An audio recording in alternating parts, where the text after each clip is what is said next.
fresh from the orchard. I'm Kelly Givens, and today we're planting blackberries. Wild native blackberries have been a summer treat for hundreds of years, and now new and improved varieties make growing these in your own backyard easier than ever. Blackberry plants can be trained on a trellis or can be grown as standalone plants in the landscape. Blackberries ripen in late summer or early fall. In fact, the term blackberry summer has come to mean a stretch of warm, beautiful weather when the world seems right and blackberries are ready for harvest. Blackberry plants are tough, but their fruit is delicate and not meant for long-term storage.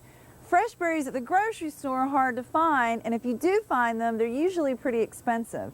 So that's all the more reason to grow your own. You can have fresh, beautiful berries just like these, steps away from your front door, and they're free for the picking. There are two basic types of blackberries, erect and trailing. Erect blackberries have stiff canes that are upright and arching. They can be trellised or grown in the landscape as a hedge or shrub border. Trailing blackberries have flexible canes that must be tied to a trellis so they don't flop to the ground. Today, we're planting both types. I've selected two varieties for this yard. The first one is called Hull, and I'm going to plant it on a trellis. The second one is Kiowa, and I'll grow it as an upright shrub. I'm going to start with my Hull blackberry that I'm growing on the trellis. Blackberry trellises are easy to build, and the materials will only cost you a few dollars. I began work on the trellis by sinking two 8-foot-long pressure-treated 4x4 posts 3 feet deep in the ground. If you're working in sandy soil, you can add a quick-setting mortar mix to anchor the posts. But since I'm working with clay-like soil, I simply tamp down the soil to hold the posts in place. The posts can be set anywhere from 10 to 20 feet apart. I set mine 16 feet apart to allow space to plant 3 of the Hull shrubs underneath. Then I made 2 marks on each post, one at 2.5 feet off the ground and the other at 4.5 feet off the ground. Then at those marks, I attached 9-gauge coated wire to the post with staples.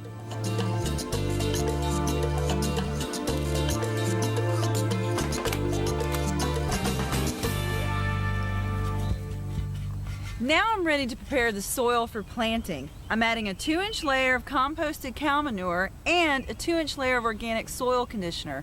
Blackberries grow best in fertile, well-drained soils, and amendments like these are perfect for both clay and sandy soil.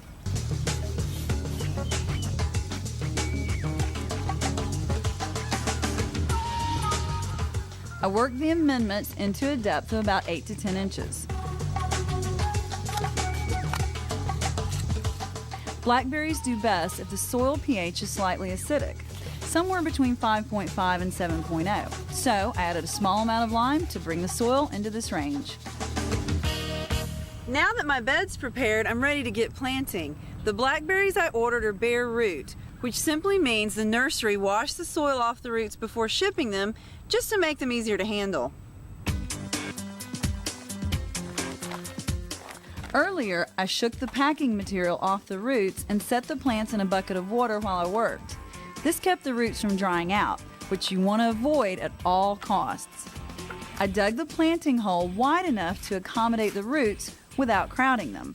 I placed the first plant in the hole, positioning it so the crown of the plant, that's where the stem and the roots join, was even with the surrounding soil level.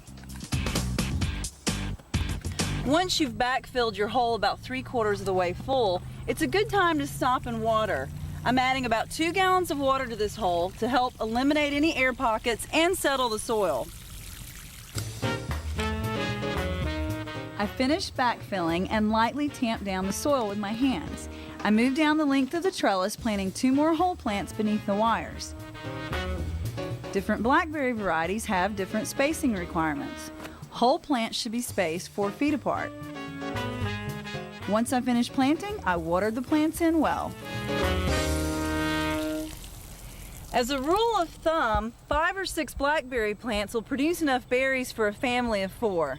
Now it's time to find a spot in the yard for the Kiowa berries that we talked about earlier. Kiowa is an erect blackberry that can be trellised or grown as a shrub. In the landscape, Kiowas need room to grow. Like most blackberries, they have thorny canes that can catch clothes or scratch tender skin. So look for a location that isn't too close to a walkway or a door. You'll also want to look for a place that gets full sun or close to it. That way you'll be sure to have a bountiful berry crop. I found the perfect spot for my Kiowas, and I'm amending the soil just like I did for my whole blackberries. Remember, blackberries are a perennial, so they come back year after year. So it's really worth my time to get the soil prepared just right. I planted the Kiowas 4 feet apart in a triangular layout, giving them plenty of room between each plant. A well-spaced grouping or hedgerow of blackberries works well because it allows easy access when it's time to harvest the berries. With a large clump of thorny blackberry shrubs, it's difficult to reach into the interior to pick the berries you want. Kiowa blackberries are great for hot climates, but what about the rest of the country? Well, you'll be glad to know that horticulturists have been hybridizing blackberries for hundreds of years, so there's a variety for almost every climate. All you have to do is pick the one that's perfect for your backyard. If you don't know your climate zone, you can find it by looking at a USDA hardiness zone map. The USDA map, which divides North America into 11 climate zones, can be found in gardening books, catalogs, and on the internet. Once you've found your zone, look through gardening catalogs or talk to your local extension agent to determine which blackberry varieties are best for your area. My final step is to give my plants a nice big drink of water. Then I'm going to add a layer of mulch, which will help give our beds that finished look and keep down on weeds and hold moisture in the soil. If you'd like step-by-step instructions on what we've done so far, visit our website at DIYnetwork.com. Is it a primocane or a floricane? Once you know the difference, growing blackberries is a piece of cake. Stay with us and you'll be in the know in no time. Welcome back to Fresh from the Orchard. I'm Kelly Givens. Today, we're growing blackberries. Because blackberries are so easy to grow, they're the perfect fruit to start off your orchard with, whether you're a novice gardener or an experienced one. We met up with the experts at Adams Farm in Fayetteville, Georgia for some growing tips on blackberries. You know, there's probably no fruit that's easier and more reliable to grow for the home gardener than blackberries. All you have to do is ride down any country road in America virtually, and you'll see them growing wild on the sides of ditches and banks. Blackberries sometimes get a bad rap because wild blackberries can be invasive and aren't disease resistant. But any blackberry you buy is called a cultivar, which means it has resulted from a horticultural breeding program.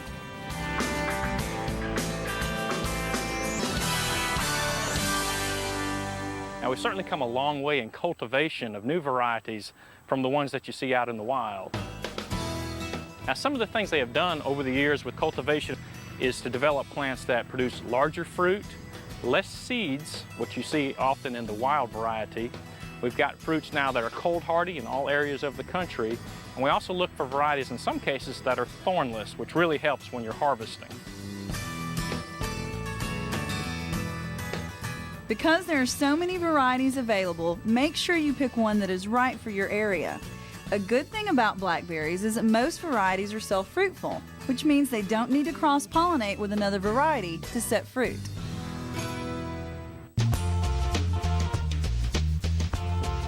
Blackberries grow in briar patches. The first year of growth, the cane is called a primocane and produces only foliage. The second year, the cane is called a floricane. A floricane flowers, produces berries, and then dies.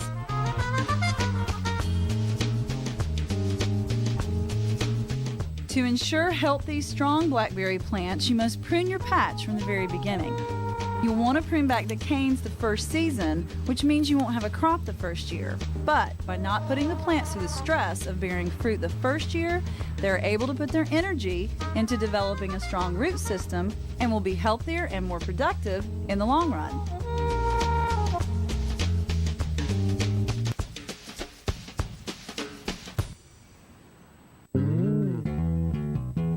As we mentioned earlier, blackberries are either erect or trailing.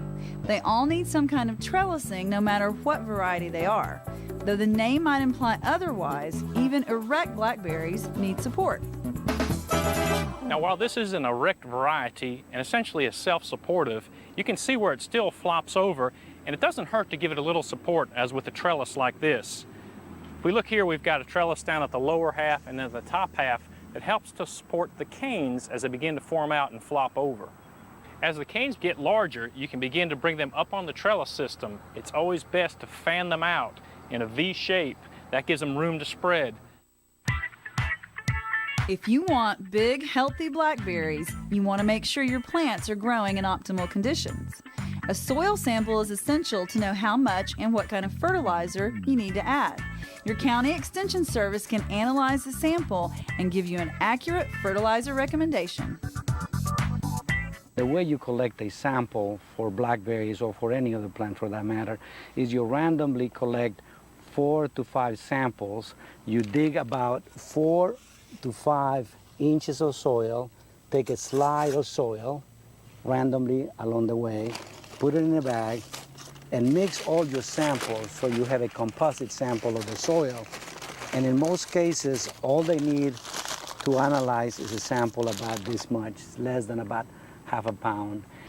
If you can't take a soil sample, there's a general maintenance plan that will work just about anywhere.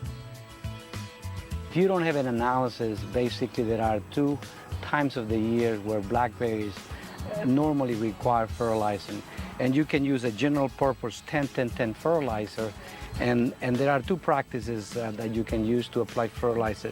Normally per plant you apply about maybe 2 spoons more or less, this much fertilizer, and you can apply it around the base of the plant. Or the other technique will be to apply the same fertilizer along the road of blackberry plants. Mother Nature may also offer clues about your soil. Plants also will give you signals of their needs for nutrients. These 2 plants, you can tell the leaves have a different color. This is a lighter green, pale green versus a darker green, which might indicate that there is a need for nitrogen fertilizer in this plant versus this plant. Even though they may be next to each other, this might be suffering from low nitrogen versus this one very dark green color. How you water your blackberries can make a difference in the success of your garden as well.